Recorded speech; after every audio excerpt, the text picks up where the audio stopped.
Constitution, which was adopted by the Constituent Assembly on 20 September 2015. As we prepare to mark this momentous day in Nepal's history, I am reminded of the excruciating trials and tribal lessons and untold pain and sufferings that the people of Nepal had to undergo to write a document that embodied our hopes and aspirations and our ideals and faiths for the well-being of the people of Nepal for generations to come. At the same time, I am also aware of the monumental tasks that lie ahead of us in translating into concrete actions the overwhelmingly pro-people, progressive and forward-looking provisions enshrined in our Constitution. Make no mistake that we will do what the Constitution requires of the government, and that we will deliver to the people peace, good governance,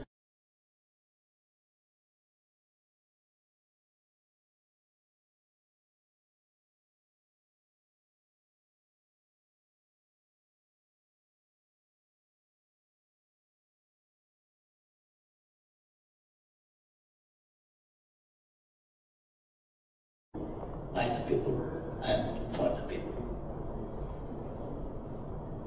This document, the Constitution of the collective will of the Nepali people as a whole, and contains within its 35 parts and 308 articles all the noble, modern and progressive features of a democratic, inclusive and humanistic quality that we have aspired for during the several decades of our political struggles and revolutions. It recognizes the worth and dignity of every Nepali citizen and treats every citizen equally and guarantees fundamental rights and freedoms without any discrimination whatsoever. We deserve to be proud of this apex law of the land, the promulgation of which was a crucial milestone in the modern history of Nepal. Dear friends, we have had to fight protracted struggles against various forms of authoritarian regimes to secure fundamental rights and political freedoms, as the modern political history of Nepal has basically been one of struggles and revolutions in various forms.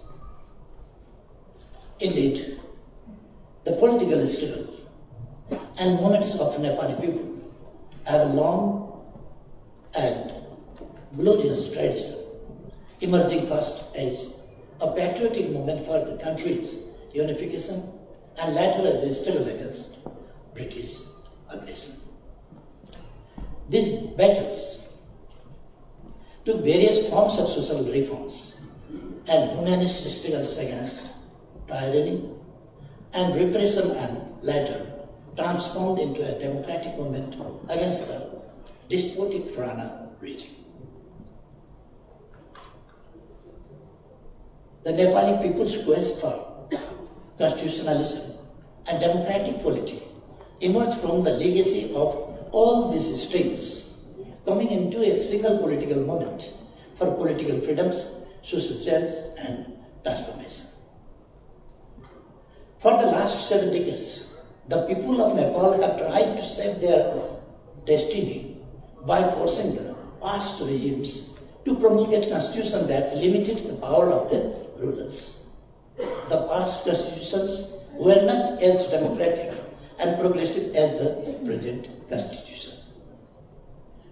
Ladies and gentlemen, Nepal constitutional history goes back to 70 years ago with the promulgation of the landmark Nepal Sarkar Vaidhanik Kanun of 1948 by Padma Shamsher Jitendra Prime Minister. While this first constitution in the annals of Nepal's constitutional history must be credited with initiating the process of democratization in the country, it fell short of meeting the basic requirements that define modern democratic system of checks and balance. Worse, it was never implemented. The Interim Government of Nepal Act 1951 created the Pradhan Nyayalaya, the Supreme Court, and enlisted the fundamental rights of the citizens. However, it was the Constitution of the Kingdom of Nepal, 1959, that enabled the first ever general election in Nepal for introducing multi-party representative democracy for the first time in the country's history. This democratic experiment, however, was short-lived as the king took over executive power by banning political parties, throttling free speech, and instituting an autocratic panchayat system under his direct control. Thereafter, the Constitution of Nepal, 1962, constitutionalized the king's coup d'etat and placed him at the center stage of Nepal's political authority. This was a dark period in Nepal's modern history. It was against the flagrant violation of the people's right that the people of Nepal waged continuous struggles and made supreme sacrifices for bringing back a democratic polity that would recognize the people as the repository of sovereignty and ultimate authority of the state. As I think back to those days of utter darkness, when political space was constricted, civil liberties curtailed, and the people silenced with the might of violence, I vividly remember the matchless courage and fortitude of our comrades who fought against the autocratic regime without any concern for their personal safety or even for their lives. I have no hesitation to share with you that I was in prison for 14 long years, including 4 years of solitary confinement, for actively leading an anti-authoritarian campaign. Indeed, many people sacrificed their lives as their altar of democracy and people's rights. Indeed, for us, youths living in those days, it was a call of duty that we could not say no to. It was a sacred duty for a noble cause. And these struggles of the people culminated into People's Movement 1990 that led to the downfall of the autocratic panchayat system and heralded a new era in the democratization of Nepal's polity. The promulgation of the Constitution of the Kingdom of Nepal 1990 should be seen against this background. It might have been imperfect, as it proved to be in the face of a strong demand for political change and transformation impelled by the undemocratic behavior of the monarch. However, the Constitution should also be credited for reintroducing a democratic polity within a constitutional framework of civil liberties, fundamental rights, and the rule of law.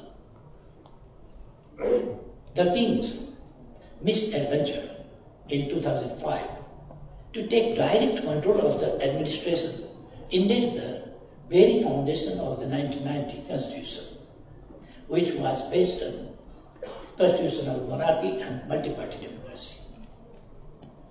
This undemocratic action of the king brought closer the second party alliance and the Maoist to stage a united front against the autocratic monarch. He was forced to accept the demand for the restoration of the dissolved parliament and give up the power that he had unconstitutionally usurped. The real state house issued a declaration suspending the monarchy and making the people of Nepal truly sovereign for the first time in history. The monarchy that ruled the country for almost 2 centuries and a half was finally abolished in May 2008 at the very first meeting of the Constituent Assembly. Following the end of the decade-long armed struggle in 2006, the political developments in Nepal took a sharp turn towards setting up a federal republic and secular political order, which had been our ultimate political goals since. The accomplishment of the different acts of the management of arms and Maoist combatants, in accordance with the provisions of the 2006 Comprehensive Peace Accord, paved the way for the conclusion of the peace process. The rule of the Interim Constitution of Nepal 2007 was special. It was a stopgap arrangement. Nevertheless, it also pioneered many important landmarks in Nepal's constitutional history and set the stage ready for the promulgation of the Constitution of Nepal by the CA, its Constituent Assembly. The Constitution of Nepal is not only a historic achievement of the Nepali people, but also a highly progressive law of the land that has set unprecedented parallels by global standards in guaranteeing the rights of the people, particularly for the disadvantaged sections of society, including women, Dalits, and poor. Through the Constitution, we have adopted a competitive multi-party system of governance with constitutional supremacy, periodic elections, human rights, the rule of law, separation of power, as well as check and balance and an independent judiciary. The Constitution is also a document that embraces the vision we have for the country in the present and for the future. We have set clear priorities for Nepal in enhancement of nationalism, institutional development of democracy, strengthening national unity on the basis of social harmony, achievement of social justice and equality by ending all forms of discrimination, inequality, and suppression, and attainment of economic development and prosperity at the earliest possible. I would like to share with you that our Constitution has incorporated some of the social values, norms, and practices handed down from generation to generation, but not formally written in any previous documents, as our professor was explaining just some time before.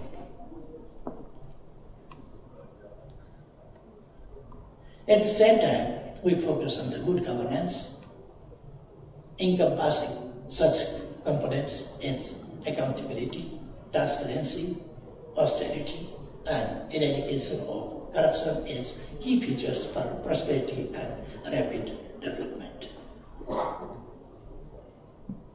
Dear friends, pursuant to the provisions of the Comprehensive Peace Agreement 2006, Nepal's first Constituent Assembly was duly elected in April 2008. as the first CA, was unable to deliver a constitution within the stipulated time frame. Elections were held again in November 2013 to the CA, which, by building on the achievements made during the first CA, fulfilled its mandate to promulgate the constitution in less than 2 years' time from the date of elections. The CA, which had 601 members, was an eloquent manifestation of our commitment to inclusive polity and reflective of our diversity.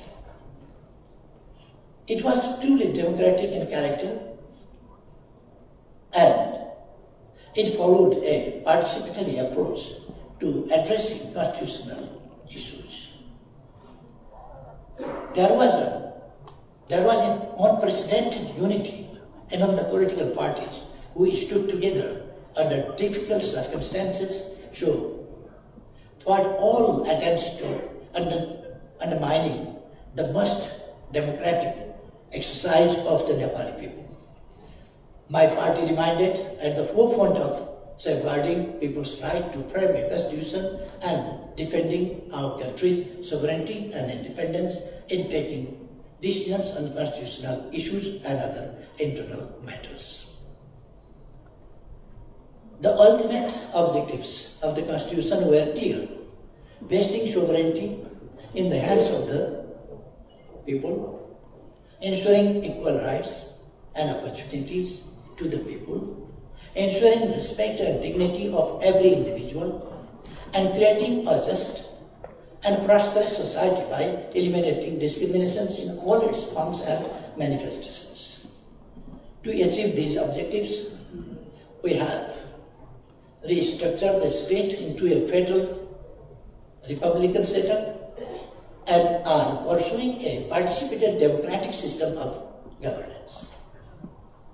Our constitution envisages such a society where every individual is full and complete manifestation of his or her potentials, and he or she has every right to live a meaningful, joyful, and healthy life and enjoy full freedoms, political, economic, social, to realize his or her full potentials without any discrimination whatsoever, either on account of his or her class, race, ethnicity, caste, color, gender, religion, language, or ideology.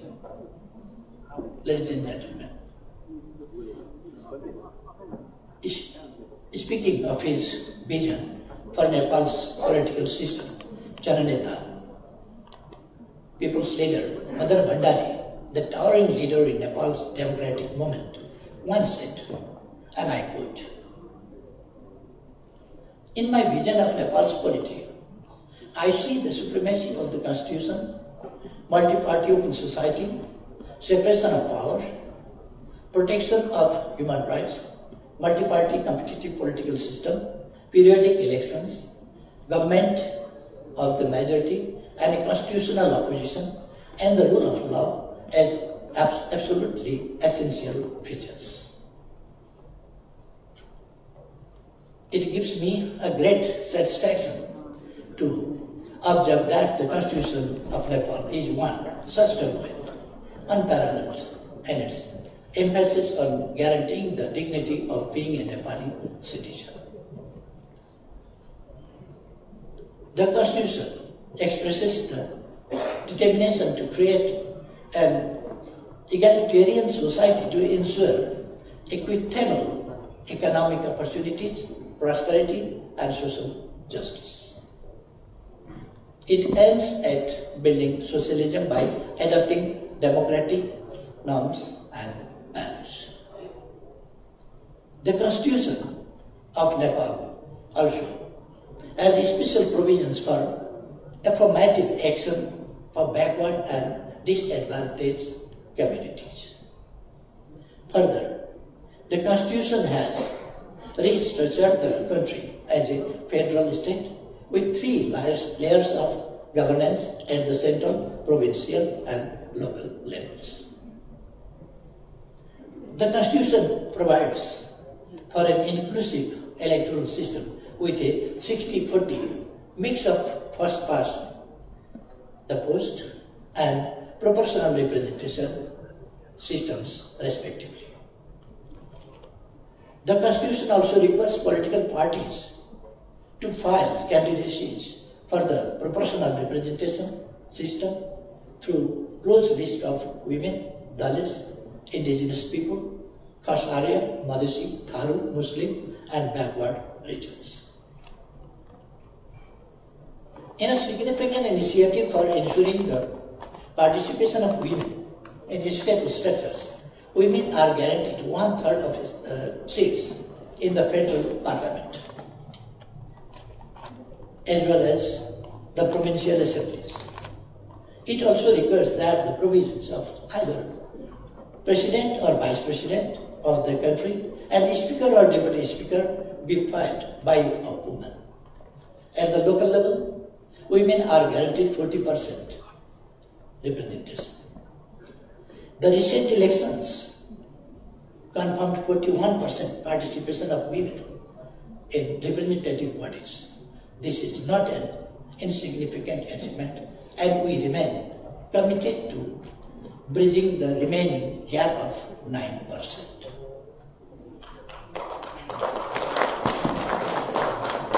Dear friends, the Constitution of Nepal has made many important departures. It has not only created a federal setup, but has also made numerous provisions to make the state more inclusive and its polity more participative. Accordingly, the state embraces a multi-ethnic, multilingual, and multicultural ethos and identity and adopts policies based on diverse geographical specifics. The Constitution ends discrimination based on class, caste, region, language, religion, and gender, including all forms of untouchability in order to protect and promote unity in diversity, social and cultural solidarity, tolerance, harmony, and peace. There are also quite no rights guaranteed to the people of Nepal by the Constitution. These rights include the right to social justice, the right to clean environment, the right against exploitation, and the rights to education, health, employment, food, and housing, and many others.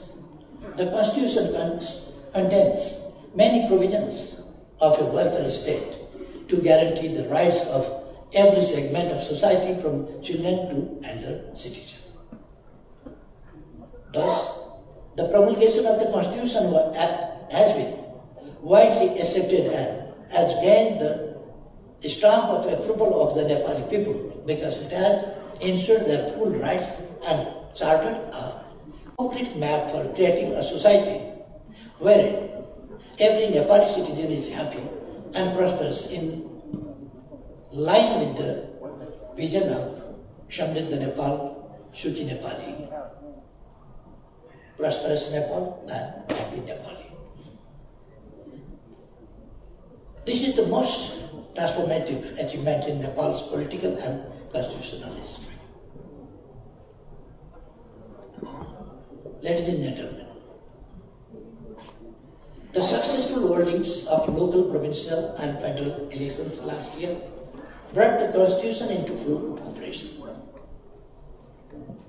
The elections were held in a free, fair and impartial manner, with record turnout of people's participation. The people of Nepal have given the Nepal Communist Party a solid mandate to govern the country for the first time in many years. Political stability and economic prosperity have been our twin goals, and we remain steadfast in pursuing these objectives. As the elected Prime Minister, I am duty-bound to ensure that the provisions of our Constitution are fully implemented to the letter and spirit. I call upon all political leaders and fellow countrymen to sincerely and faithfully support us in this most important national task. As we continue implementing the Constitution, several issues need to be taken into account. To my mind, there are four major issues in the implementation of the Constitution that need careful consideration and appropriate response. First, we must ensure the full implementation of the constitutional provisions relating to the enjoyment of rights and consent in the Constitution. The government is committed to finalizing the bills relating to the full implementation of the Constitution at an early date and get them adopted by the Parliament within the constitutionally stipulated timeline.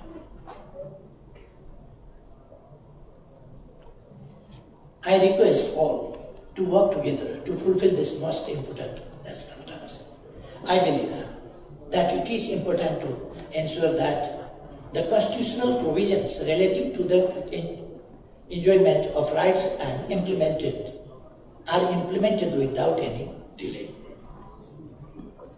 This will ensure the people of the strength of constitutional provisions and of their significance in fulfilling the aspirations of the people to live a life with dignity and honor. Second, we must also manage central-province relations as per the spirit of the Constitution, enhance the capacity of all tiers of government, and ensure the equitable distribution of natural and physical resources among the central, provincial, and local levels of governance. It requires great vision, strong leadership, dynamic adjustments, wideness, and flexibility to achieve these objectives. As the Nepali proverb says, "Dungaku bar mato lai, mato bar dunga lai."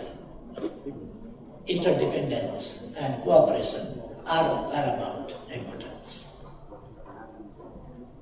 The Constitution of Nepal provides that the three tiers of governments are embedded in a single system of governance, albeit with different jurisdictions and separate list of responsibilities, but within a structure of governance that seeks the support and cooperation from each other for effective delivery of rule of law, governance, and public service.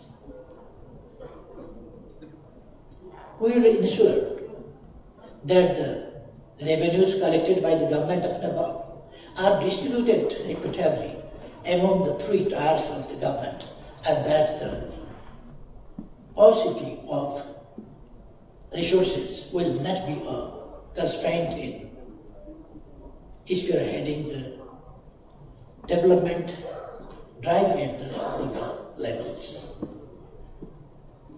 We will see to it that the equalization grant is based on parameters such as Human Development Index, status of regional balance, requirement of resources, and the status of socio-economic development. It is equally important that the provincial and local governments also mobilize resources prudently at the local levels in order to accelerate socio-economic development in the local areas. I hope that the newly formed governments at the province and local levels will learn from their experiences and provide clean and transparent governance.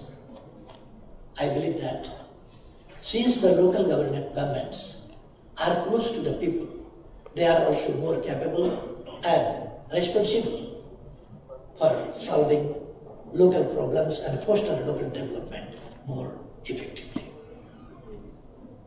At the same time, the local governments will gain maturity as they learn from their own experience and deliver the fruits of economic development and social progress through innovative programs that they come up with to address new challenges that they face. Third, we need to strike the right balance between equity and growth on the one hand and federalist structures and economic efficiency on the other. The economic policies that we adopt should not only promote economic growth but also support equity and justice. We want to eradicate poverty from our soil and provide equal opportunities for our people to prosper. In fact, the combination of these three goals, growth, equity, and social justice, is what the aspiration of people has always been. To my mind, a well-crafted and managed federal structure not only ensures economic growth, but also delivers equity and justice. Finally, it is important to understand the circumstances under which the Constitution can be amended. The Constitution of Nepal is a flexible document in that it allows for amendments and adjustments as long as they don't infringe on the sovereignty, territorial integrity and independence of Nepal and the sovereignty and state authority vested in the people of Nepal. Such flexibility is the Constitution's important characteristic or feature which will ensure that the changing aspirations of the people of Nepal will always find their full expression in the Constitution. The representatives of the sovereign people of Nepal have toiled long and hard for countless years in its making. I only wish that the future generations will not need to wage such struggles as we had to get their legitimate demands heard and their genuine concerns are addressed. Ladies and gentlemen, we believe that our Constitution will make Nepal a strong, prosperous, and dignified nation, living in harmony and peace with our neighbors, maintaining cordial relations with all countries in the world, building partnership for our development, and playing a proactive role in favor of a just, equitable, peaceful, and transparent world order. Our Constitution has, for the first time, defined the elements of national interest. Our foreign policy will be guided to safeguard national interest within the overall framework established by the Constitution. I believe many of the issues that I could only touch upon have been discussed extensively during the past 3 days in the conference. I hope that the recommendations of this conclave will help devise effective strategies to fully implement the Constitution of Nepal. The government of Nepal is committed to implementing the Constitution of Nepal, and in this regard, our inputs and suggestions, your inputs and suggestions will be valuable for us. For organizing this event and for inviting me to express my views on these most pertinent issues, I would like to extend my sincere thanks to the Kathmandu University School of Law and the South Asia Trust. I commend the efforts of all those who have been involved in the organization of this conference.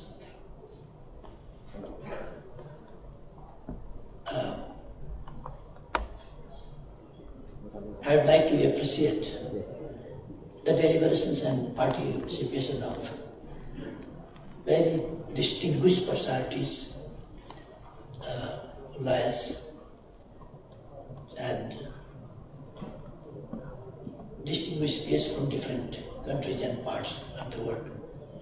And the conclusions drawn during this conference. Government will of course value the suggestions and prescriptions of the conference. So finally, with my happiness, I would like to thank you for your kind attention. Thank you all.